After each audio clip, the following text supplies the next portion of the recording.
Welcome everybody to Anna Maria's kitchen. We're going to make some items today with Chef Alexa, who does all the magic behind the kitchen. My name is Dennis. I'm the dining room director, food service director. So we're going to make three things for you today. We're going to make poutine, high-end charcuterie board, and truffles from scratch, which are actually surprisingly a lot easier to make than I think a lot of people believe that they are. So we have some ingredients here. So Chef, if you want to take us through what we have. Absolutely. So what we have here is we have some chocolate chips, and you can kind of get anything you want. You can get, so I picked these out. I got a nice, a little bit higher end chocolate that you can use. If you want to do it for your sweetheart and you want to make some really nice truffles, you can get high end chocolate, low end chocolate, doesn't really matter. So that's a pound of chocolate, and I have a teaspoon of vanilla. I have 1 tablespoon of espresso powder and 2 tablespoons of Grand Marnier, cognac, any kind of alcohol. You can do rum, depending on what you're looking at and how you want it to be flavored. Now the espresso powder, not to cut you off, Chef, I think was really interesting because we were talking about this recipe. She actually brought up to me about the espresso powder, and I didn't know anything about that when it came to chocolate dishes. So can you talk a little bit about what that does? Absolutely. So the espresso powder, any type of coffee flavor, it actually enhances the taste of the chocolate. Brings out some of that robust chocolate flavor. And that's always nice. Right? I like to use espresso powder. You can brew a really strong coffee and you can cool it down and add it to your chocolate. And we got a little jar here that we picked up at the grocery store so you can kind of see what it looks like. Easy to find. It's right in the coffee aisle. And I also have a 1 cup of heavy cream. So what I'm going to do, I'm going to start this and I'm going to get this warmed up, because this is actually what's going to make the chocolate melt. Now the reason why we're starting with the dessert first, you're probably thinking if we're going to do a charcuterie board, wouldn't that be first? But if you're doing this at home, you want to do things in sort of a timely manner that makes sense. So we're going to start with the dessert so it has time to cool while we get into the other stuff, as you'll see. So I'm going to take the chocolate and get it ready. Right in the board. Now I know a lot of people always ask me at home a couple of different things, like when you're chefing. You know, what kind of knife should I use? What kind of pan should I use? One thing that nobody ever asks, and I think is important, is bowls. So everybody's got their Tupperware bowls, their ceramic bowls, but it's really a good idea to spend the extra money to get a stainless steel bowl, because for baking or for things like this, it conducts the cold better. So if you were to, like we're going to do, put the chocolate in here and have it cool, it'll cool faster in your fridge than if you were to put it, say, in a plastic bowl or something like that. So I don't know about you, but I have quite a few of those metal bowls in my house, all different sizes. Same. So what Chef's doing is she's heating up the cream first, because a lot of people go to melt the chocolate first, which actually is a little more trickier. Chocolate, when you get it too hot, kind of seizes up on you and turns into a big clump, and everybody's thinking to themselves, what am I doing wrong? So this is kind of like a little cheat. You add the hot cream to the chocolate and let it do the melting, and that way there it ends up perfect. Just letting it just come to almost a boil. I don't want to have it boil because then it gets scorched and it will not taste yummy. Now these chocolate bags, they come in just under a pound. It's kind of like hot dog buns. You know, you get a dozen hot dogs. They don't give you quite enough hot dog buns. Same thing with chocolate. Every recipe calls for a pound. This is 12 ounces. 16 ounces is a pound. So you're going to need 2 bags. And you can get a good amount of truffles out of this. So just with what we're doing now, I'd say off the top of my head, 30, 40 truffles, if not more. So,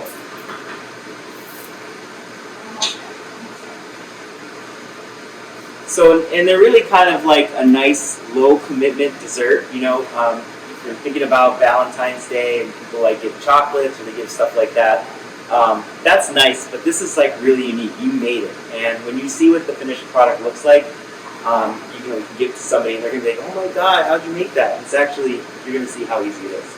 Alright, so the cream has now come to almost a boil. So what I'm going to do, I'm going to add it right to the chocolate. And I'm going to start stirring it so it starts to melt.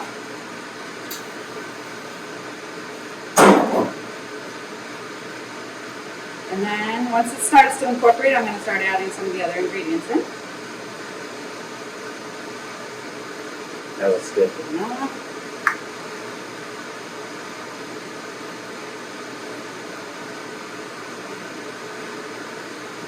espresso powder. That gives it the extra pop.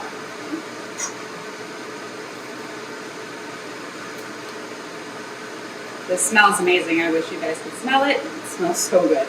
Especially when you add the alcohol. Then it smells better.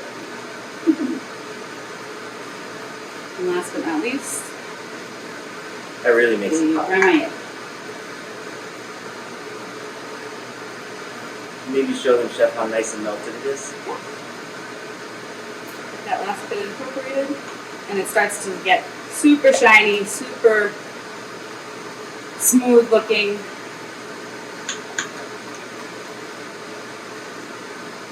And that's it. And that's the recipe. Super difficult, right? So we're just going to pop this in the fridge so that it has time to cool down and set. You can see how nice and velvety smooth it is. So we'll put that right in the fridge. While he's doing that, I just want to let you know that when you do put it in the fridge, you kind of want to put a piece of plastic wrap over the top of it so it doesn't get a skin on it. And then it's nice and smooth when you get it out.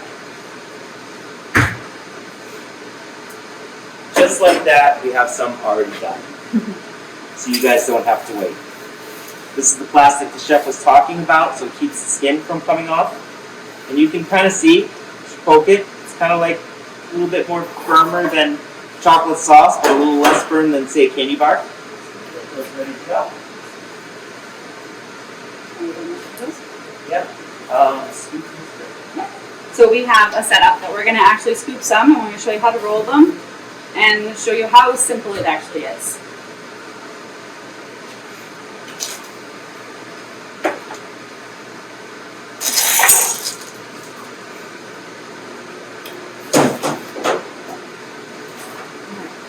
So I got a nice little tiny scoop here. You can do any size you want. These are more bite size, so they're not, clunky while you're trying to eat them. And here we've got a different variety of toppings to keep it interesting. This is powdered cocoa. These are just a variety of sprinkles that we picked up at Michael's. That's another thing Chef introduced me to, is Michael's has all these really crazy sprinkles that are pretty fun for truffles like this or for cake pops. So then you're just scooping them, and now what you're going to do, hopefully with nice cool hands, because the warmer your hands are, the more chocolate will melt on you. You're just going to roll them into like a meatball, stick them in your sprinkles, roll them around, and you've got yourself some Valentine's loveliness. Something simple. And then you just pop these in the fridge, get them a little bit firm, and then you put them in a cute little dish like we have here. Serve them up. Yes. And I'm pretty sure no one's going to be upset when you give them chocolate anything for dessert.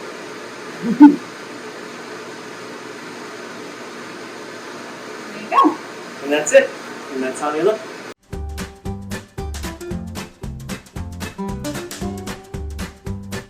So the next thing we're going to make is poutine. This is like such a staple in Canada, and obviously with Anna Maria's ties to French-Canadian heritage, we thought this would be appropriate. So you can pretty much find poutine in any restaurant in Canada. I know that my family is from Sanford, Canada, in Quebec, and they eat this all the time. So we got two versions for you guys to look at. One is totally your choice. We're going to show you one way to make the French fries from scratch from regular russet potatoes. And also, if you're pinched for time, some really nice frozen fries that have the skin on, so it's got a nice rustic look. So we're going to show you both ways. So we're going to start with the russet potato. Chef's going to take you through how to cut them up. And I'm going to prepare the sheet pan that we're going to cook it on for her. Even if you're using a non-stick sheet pan, you still want to use Pam or some non-stick spray when you're getting ready to do any kind of cooking. Why? Because potatoes has starch in it, and then as it's cooking, that starch is going to sort of come out of the potato and get on the pan. And even though you've got the nice non-stick pan, you're going to get that black kind of sticky stuff that you got to scrub off. So hit it with a little Pam, and then you'll see you clean up this piece of cake. So Chef, do you want to take us through? Thank you. Alright, so first we're going to start with the potatoes. I washed these and they're ready to go. So I'm kind of looking to the similar shape as this, maybe a little bit bigger. And I just keep your fingers curled, and I just like to cut it right down And now I just measure it how thick I want it. Just gonna put it straight down. And then straight down. So then I'm gonna take a couple of these, nice flat on my cutting board. I'm just gonna cut it in three. Just like that. So then now you're gonna have these nice little French fry, a little bit bigger than a French fry, a little smaller than a steak fry. So I'm just gonna throw these in a bowl, and I'm gonna continue to cut these up. And then I'm just gonna season them up, and we're gonna put them on this pan that Dennis prepared for us, and we're gonna throw it in the oven. They take roughly about 35-40 minutes for a fresh potato, whereas your French fries are gonna take about 15 minutes or so. The frozen ones. The frozen ones. They're already pre-cooked, so they're a little bit faster.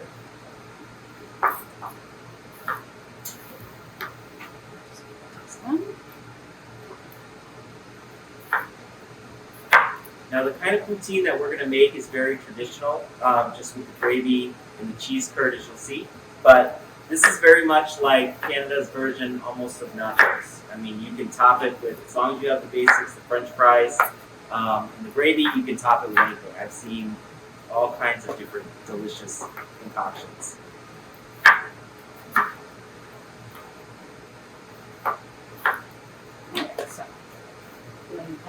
So it's just very simple. I'm just going to take a little bit of salt and pepper and a little bit of oil, and I'm just going to toss them. And the oil is going to be just enough to coat the fries. As you'll see. A little salt, a little pepper, some vegetable oil. Just enough just to coat it. And I'm going to give it a quick toss.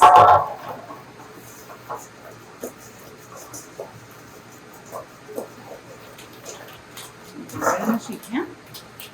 What I'm going to do is I'm going to spread them out so that each French fry is touching the sheet pan, so they have even cooking time, so they're not sitting on each other. That way each one gets nice and crispy and won't turn super soggy when you put that gravy on top of it.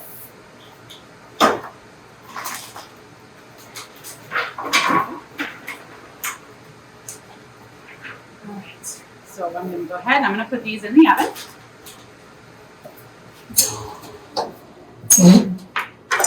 And we'll put these with them too. And I've done the same thing as the chef did with the fresh fries. I just sprayed the pan, spread out the frozen fries, and we'll put those in the oven as well.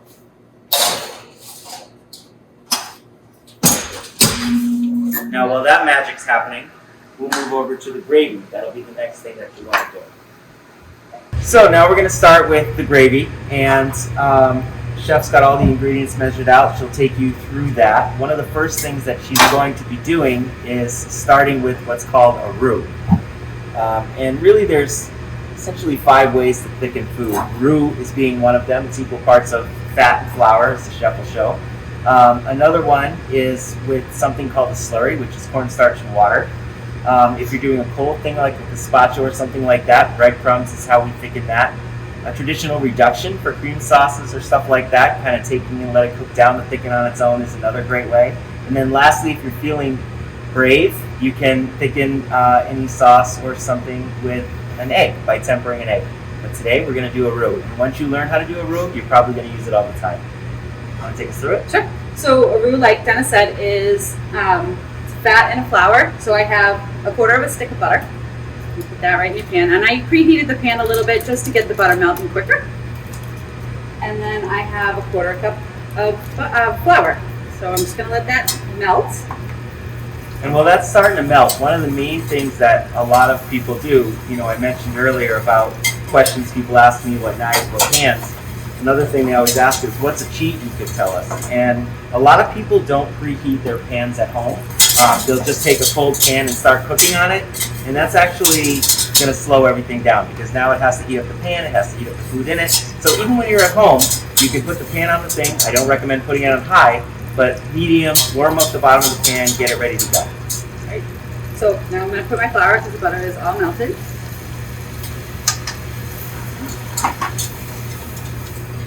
I'm just going to incorporate it, and then you're going to let it cook for a minute or two because the flour needs to come out. It needs to cook out because then it would give it a really odd flavor if it would taste floury. And there's a couple of different stages in your roux. So if what they call a blonde roux would be used for Alfredo sauces or a light cream sauces if you want to thicken them. And that would be at a very, very light light brown stage. And I'm going to let it go to a little bit darker, so a nice brown stage, just because I'm using a brown gravy and it gives it some depth. And it actually gives it kind of a nutty flavor. I'm just going to let that continue to cook. Yep. So while that's cooking, I'm going to saute the the garlic and shallots for the sauce. So I'm going to start. And the chef has had her pan. There's a little bit of fire underneath to get it warm. And shallots. If you don't have shallots, you can use red onion, you can use white onion. And whenever sauteing fresh garlic, you want to make sure to not walk away from it, because garlic can really burn in like 2 seconds. And once it does, it has a very bitter, almost rancid flavor. You lose all that wonderfulness that garlic brings to the dish.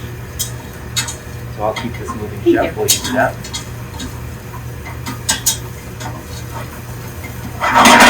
And coincidentally, I'm reminded as I'm stirring this, another great thing to have in your kitchen, if you don't, is a high heat rubber spatula. There's a big difference between a high heat rubber spatula and a regular one, and you'll know you've got the wrong one when it starts melting in the pan. Have you had that happen before? I sure have. So I now may have, but I'll deny it. So now I make sure I have 2, 3, 4 different sizes, and they are 500 degree plus spatulas. All right, so the roux I have here is now becoming a little bit darker, and you just want to keep an eye on it now because it can go from brown to burnt really, really fast.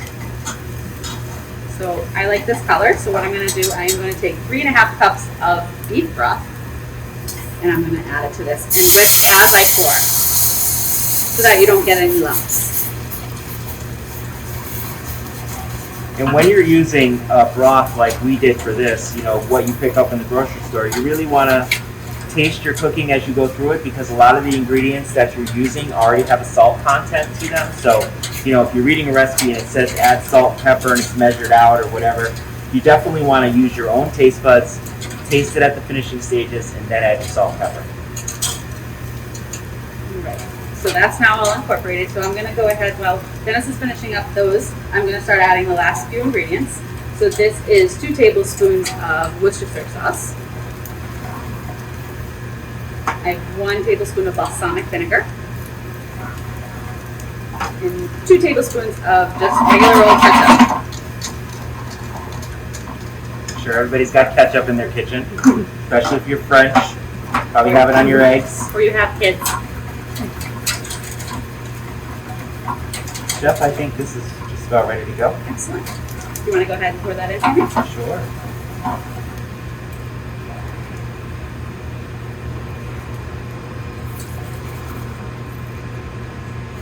There you go. Excellent. All right, so then now all we have to do is let that bring to a boil, and it will start to thicken.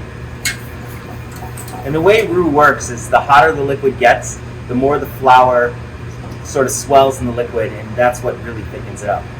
So you would never use a roux for something cold, because you'll just put it in there and nothing will happen.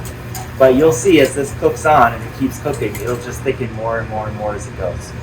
Now, you don't have to be scared if you put too much roux in or you measured wrong and it's turning out to be almost like pudding. Don't panic. You can always add water. The only thing you can't do in cooking to change is if you burn it, it's toast, or if you oversalt it, it's toast. Anything else can be fixed. Right? Absolutely. All right, so that's just gonna go ahead and do its thing. So while that's doing its thing, look at that. We happen to have some ready to go. Magic of TV. So I'll let you take over, Chef. Great. So I'm just gonna reincorporate that. So now you saw that it's gotten much, much thicker, and it's ready to go. And then all it needs is a little bit of scallions that we're gonna put on top after we assemble the whole entire dish. And from the way it got to this point, I think it took, what, 20 minutes? About that, yeah.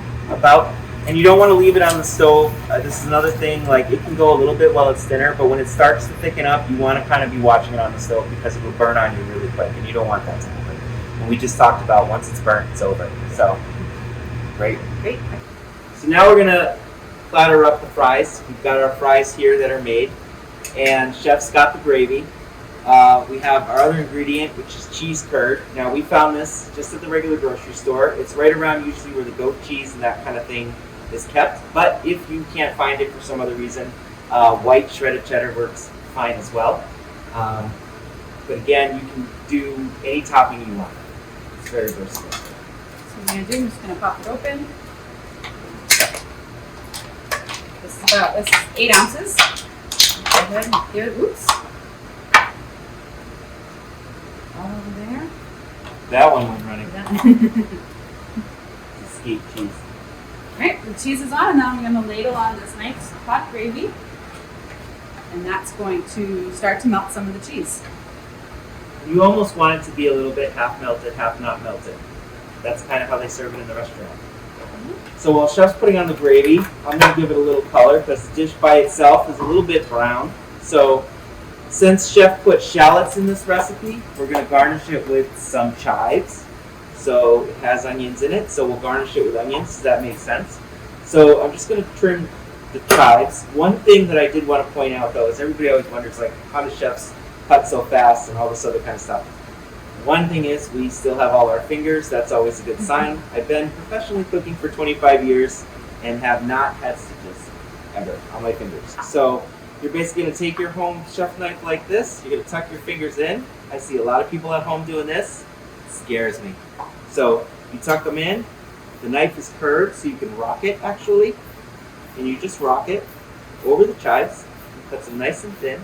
And I don't recommend it, but you don't even have to look at what you're doing. You will never cut your fingers. Promise. Keep the thumb tucked in. And a nice little cut like that. Sprinkle a little love on the top. That looks pretty delicious. That's good. There you go. Poutine. Authentic. Nice show.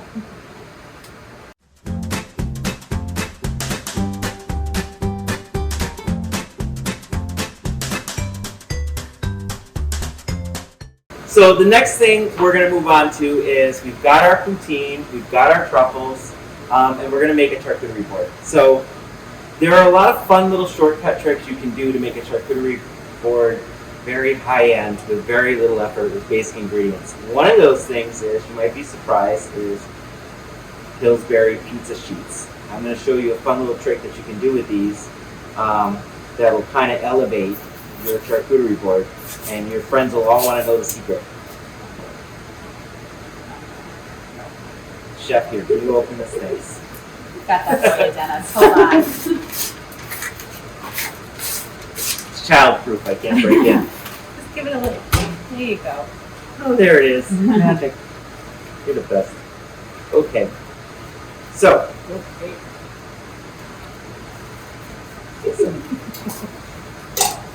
So you're going to take these little pizza doughs, these little Pillsbury pizza doughs, and you're not going to need a lot. This is another thing like the truffles where a little is going to go a long way. So I'm not even going to use all of what's here. But the good news is if you wrap this tightly, you can actually freeze it and take it out to use it in the future. So I'm just going to roll it out as it is, and I'm going to cut it in half. And I'm going to roll it back out. What I don't use. Thank you. So then I'm going to turn the pizza dough so it's this way. And you know, you're the boss, so you can turn it whatever way you want. And I'm just going to cut it into strips. Like this. Nothing crazy, right?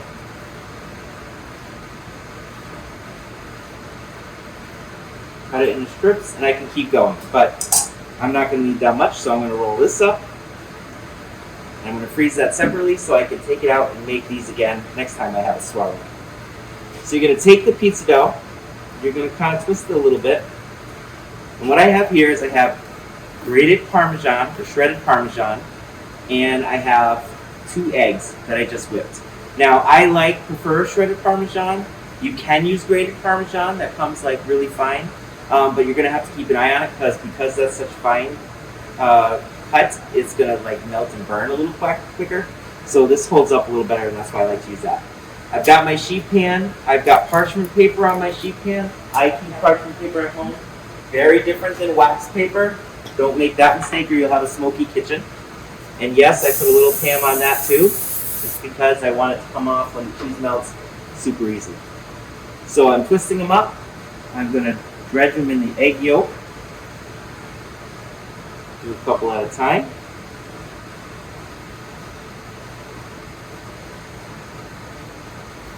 Once you have the egg yolk on them, I'm going to toss them around in the Parmesan cheese. And then I'm going to lay them out long ways on the heat pan.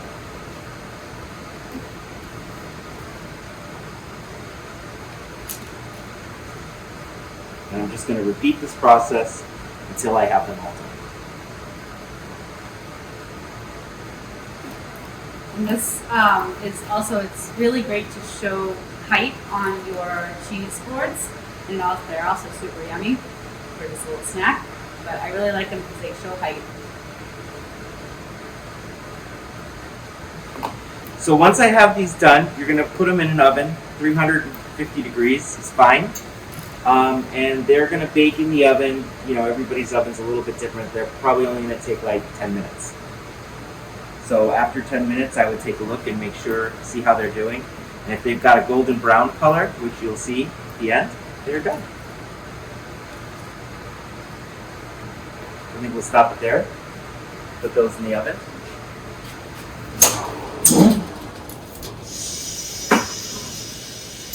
So here we have some that are finished. So these were in the oven for about 10 minutes. They're ready to go. I've got a little jar here.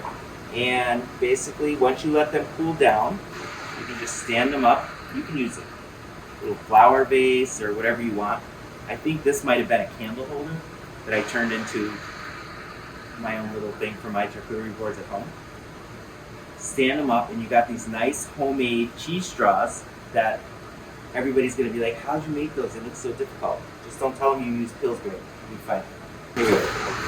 Next thing we're going to work on, we've got our cheese straws done. Now we're going to do our fried goat cheese. Now I first had this goat cheese at Bocado's in Worcester, which is a tapas restaurant that I love. And I had to learn how to make it. So I made it my business to do so.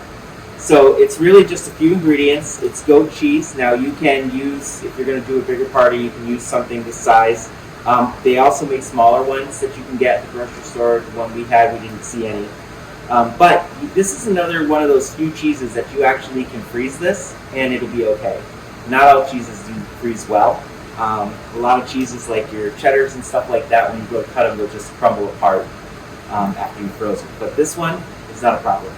So the other things I have is I have a quarter cup of Panko breadcrumbs. These are Japanese style breadcrumbs. I think a lot of people have used these at this point. They used to be kind of like a obscure item, but now everybody kind of uses them. I've got 1 egg that I whisked, and I got a quarter cup of flour. So I'm basically going to do the same method you would do if you were doing, fried chicken or something like that at home with the goat cheese. But I'm going to add a little love into the panko breadcrumbs. I put a pinch of salt and a pinch of pepper in there to season them. And then I'm going to throw in a little fresh thyme because I'm a big fan. And thyme is another one of those herbs that a lot of people shy away from because I don't really know how to handle it. But actually it's pretty easy. You just hold the top of the stem, you peel down like that, and it comes up. And that's it. And then when the top part with the stem is softer, you can just break it off and use it. So I'm just going to peel those. And if you actually grow these at home, thyme, I actually have a lemon thyme bush that is delicious. And you can bring it in the winter, and it does fine in the house. And then you can put it back outside in summer. You can keep using the same thyme bush for a long time, actually. Long while, I should say.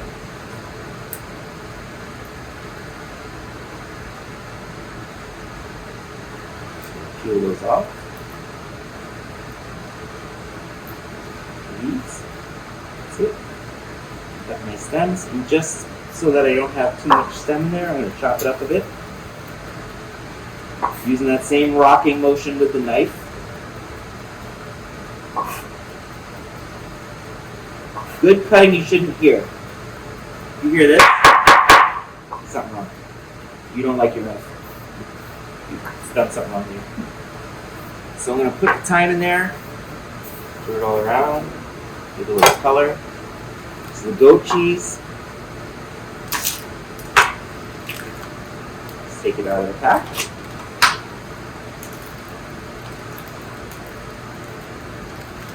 Whatever breaks off is fine. We use it for something. So I'm going to cut almost like a little bit of a point and then push it off the knife so it doesn't crumble apart. Or I'm going to try and keep it as full as I can. So really kind of like a chunky piece like that. This is going to be a small portion, so I'm only just going to do enough for two. I'm going to start with my flour, and I'm going to coat it in the flour. Then I'm going to coat it in the egg.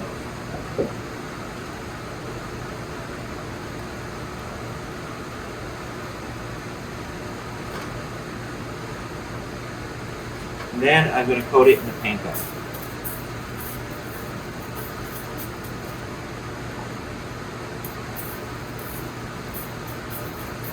Get it nice and coated.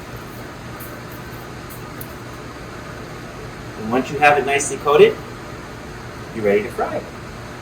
So before we start frying the goat cheese, chefs put some oil in the pan. I'd say that's roughly about a cup of oil. Yeah. Again, with the we're going to use vegetable oil.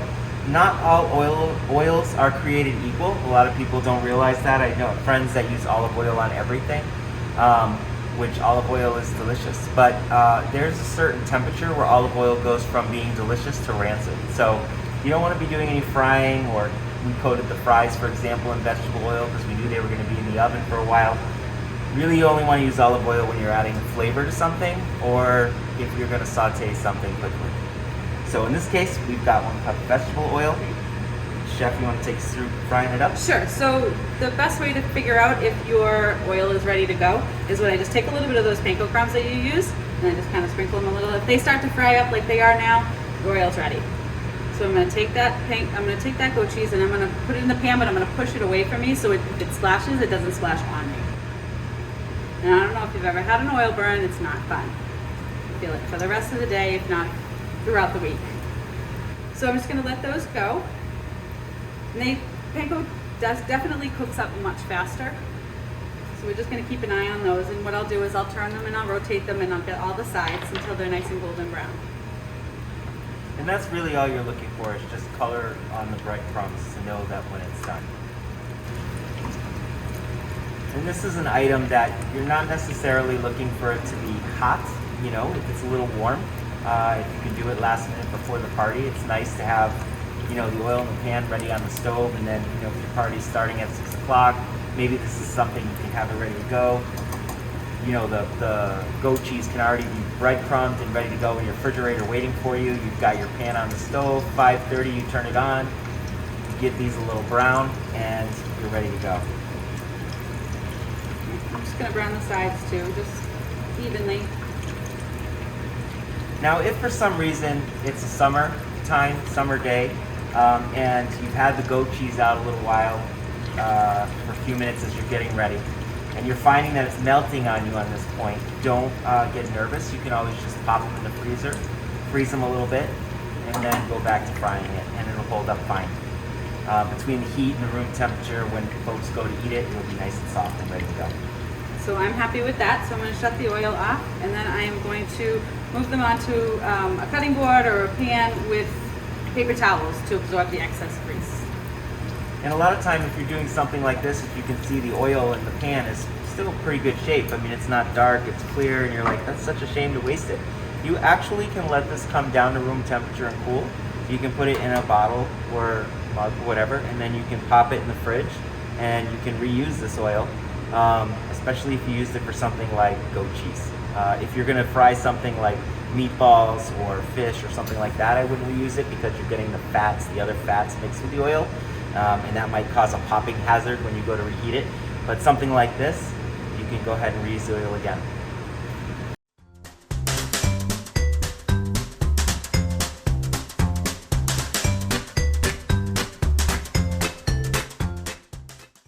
So, now we are on to our charcuterie board.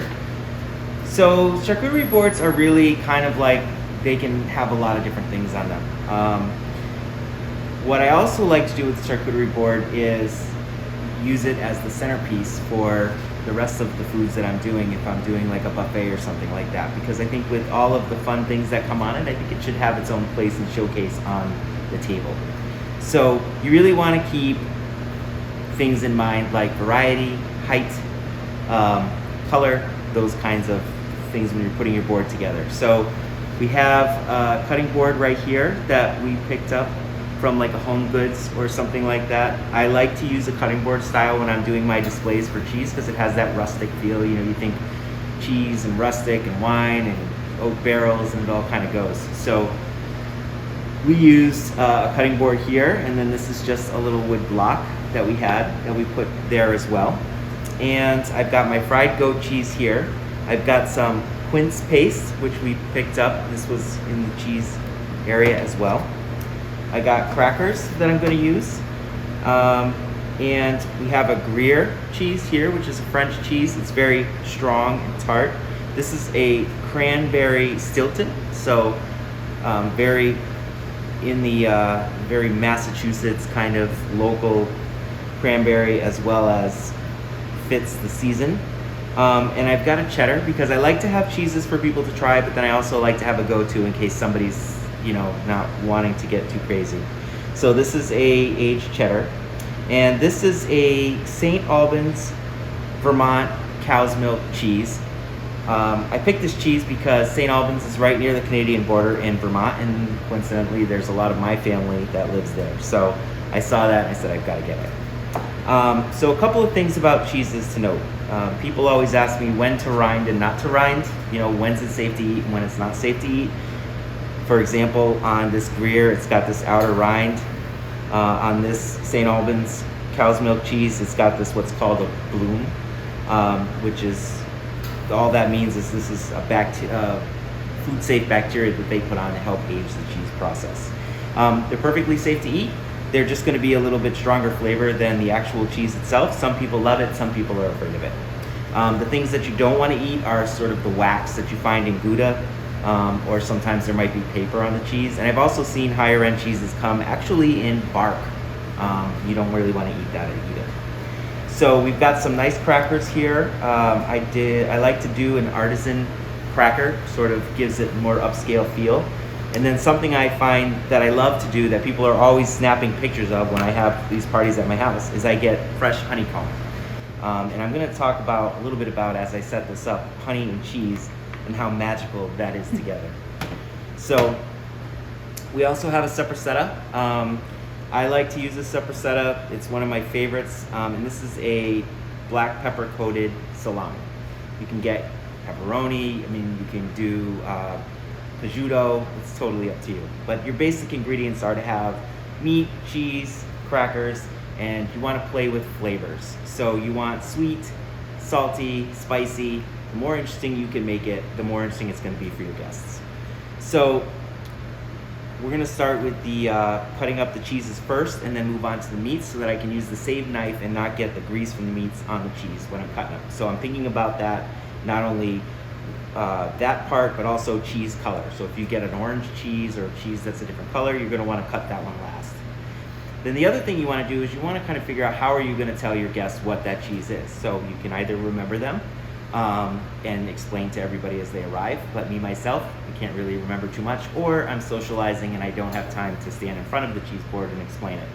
So one of the things that I like to do is I picked this up at Michael's and just wrote and chalked the different kinds, and you'll see as I set it up on the cutting board, I'm going to sort of match it up. You know, the aged cheddar is going to go on this side, the Gruyere is going to go here, and it's going to kind of be easy for them to connect what they're eating and what it is. So we're going to cut the cheeses up. And when you're cutting the cheeses, I remember when I started working in hotels, they used to cut cheeses in squares, like little cubes. And I wasn't alone with other chefs in my sort of age group. I think you would agree. We were like, how do you eat that on a cracker? It's cute, but not functional. So I like to cut the cheeses so that they're cracker size so they can fit on a cracker. The other thing is, if the cheese breaks up a little bit, totally fine. The more rustic, the better, really. cut these up. And again, you can cut them with a knife, you can break them up. You'll see that, again, like I said, the more rustic, the better. So keeping in line with what's on the cutting board, I'm going to put the cheddar cheese here. So it's kind of easy for everyone to identify. That's what it is. Then I'm going to do the Gruyere. And I'm going to cut that down so it's already in the shape of a cracker, ready to go.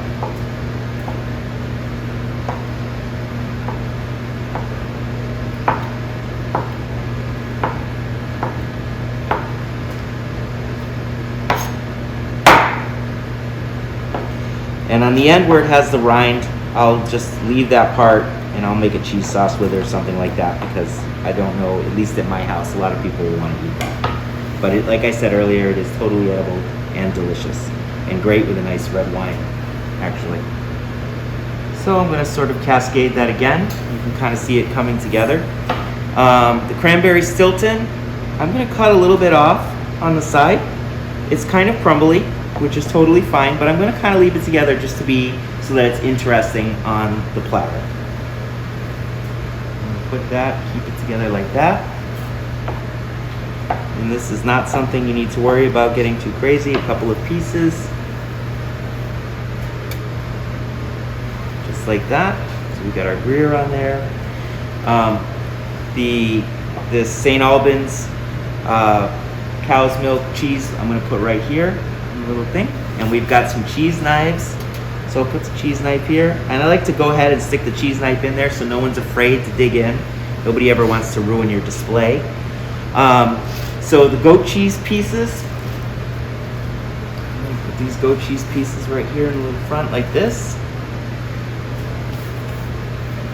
and quince paste. We talked about that, and the honeycomb. So the quince paste, it comes like this. Do you have a towel? Thank you. Clean my cutting board so I don't make a mess here.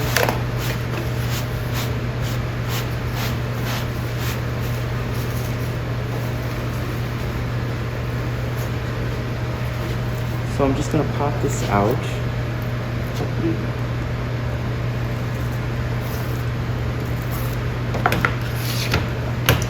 Use that towel one more time.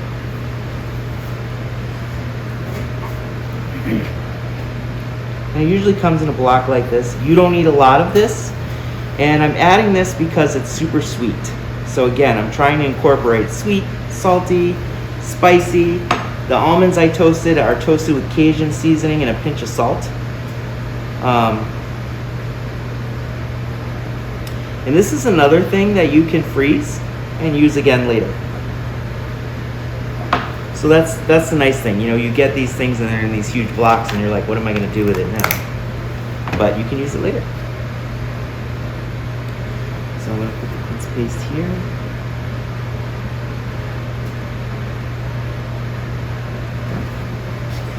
And then honeycomb, I'm just going to cut a little piece like this. Right? How cool is that? That says upscale if I've ever seen it. People are going to be oohing and ahhing. So I talked about honey. Honey and cheese if you've never had it. The more drier the cheese, Parmesan, Asiago, Gruyere, delicious. It's so good. The sweetness of the honey and that dryness of the cheese is so good. Have it once, you'll be a fan of. The other thing I like to do is I like to drizzle a little bit on my goat cheese because the creaminess of goat cheese and again the tartness of it, the little drizzle of the honey, just the sweetness mixed together is so amazing.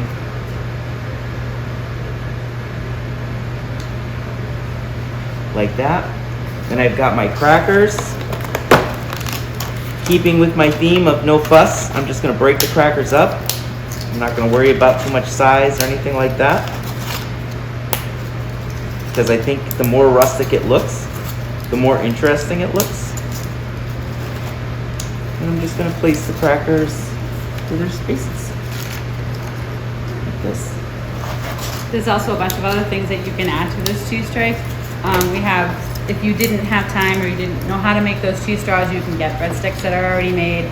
I like to do a nice marinated olive. This is a tri-colored olive, you can toss them in olive oil, some sun-dried tomatoes, a spicy mustard, or you could just drizzle it with a little bit of olive oil. Absolutely. So I got my crackers on there, and then now that I've got all the things that I'm going to slice, now I'm going to slice the meats. So when you're using and slicing meats, whether it's pepperoni, sopressata, whatever, some of those come with a paper or around in the casing part. So the way you're going to test it is when it comes like on an, you can either cut an end or like in this case they have the little corners. I just cut a little piece off and then I use the knife and I just see if there's anything that separates from it. If nothing separates from it like this, you're good to go. So I'm just going to cut this into a size I know that I need. I'm going to cut it in half because I don't want it too big. I don't want people to feel like, you know, they're getting a sandwich. It's just nibbles. So I'm going to cut those like this.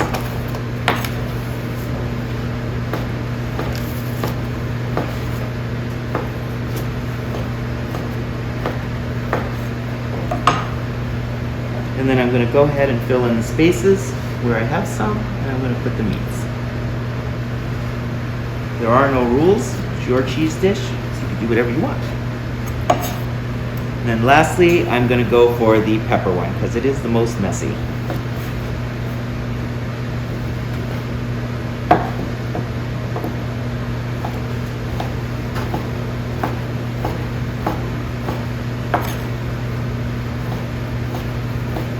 If they're coated already like this, you can guarantee that they don't have the paper casing on. They'll have already taken that off.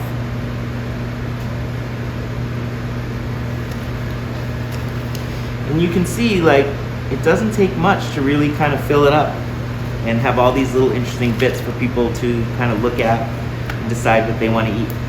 It looks very full. And then just to give it a little color, excuse me, Chef. I'm going to throw some fresh herbs on there just to kind of brighten it up. Again, keeping with that rustic farm to table sort of look. Big sprig like this in the background. And also depending on the size of your party, the size of your cutting board, you can add fruits, a nice bunch of grapes, some nice sliced pears, oranges, any kind of stuff that would enhance the flavor of your cheese. And you can see, I would say, this would definitely qualify as a high-end charcuterie board. So the more detail you put in it, the more it's going to look amazing. Well, welcome everyone to our cheer to two wonderful chefs. We're blessed, by the way, of having a partnership with Sodexo. It can be attested by the great love of the students for our dining services, and it's really a great tribute to the leadership here on our food services. You were blessed tonight by viewing some of the wonderful dishes that they selected for this great treat of learning how to cook 3 different separate dishes. We have, of course, a charcuterie, a poutine, and the truffles. And I'm sure that you will have a great time doing them yourselves. We have in our hands Cheers 75, or is it 75 cheers? 75 cheers. 75 cheers. I want to cheer our 2 chefs.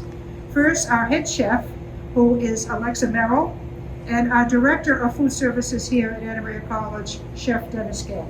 They did a wonderful job. We had a lot of fun with this, and we hope you do too.